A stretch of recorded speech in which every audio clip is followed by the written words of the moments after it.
Ajuntament, a Julio, regidor de Cultura, per donar-nos esta oportunitat, a Biblioteques i a la meva germana Esther per organitzar l'acte. Al meu generós editor, Javier Aura, i a Ivan, amable maquetador. Gràcies a tota la gent estimada que avui esteu, sobretot els que veniu de fora, des d'Alberic, de Gandia. Deixa fent Celestina en París. I m'ha enviat unes paraules molt emotives que no m'atrevisc a repetir perquè plararia.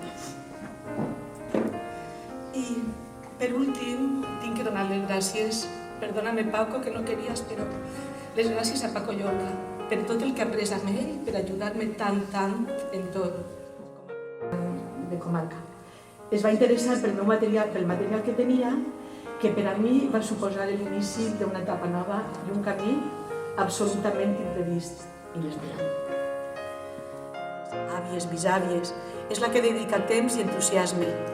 Que grat és per a mi estar en la cuina, sobretot si tinc la càmera a prop, llapis, paper i l'ordinador disposat. Em dona moments únics. Primer fer la compra dels productes, sobretot si són del mercat. La diversió, perquè em divertís, elaborar-te un plat, que de vegades és com, un poc més, teràpia. La nostra alimentació forma part de la nostra vida, ja que és el plat més cuinar. Jo recordo quan quedava nena que hi havia cases que sols es feia arròs, tots els dies.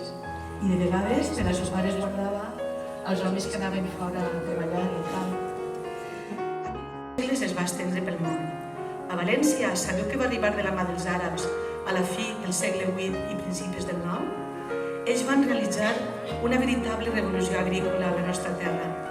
L'arribada de l'arròs va marcar un abans i un després a l'agricultura, economia, vida i gastronomia. Prova noves receptes, no tingues por dels teus errors i, sobretot, diverteix-te.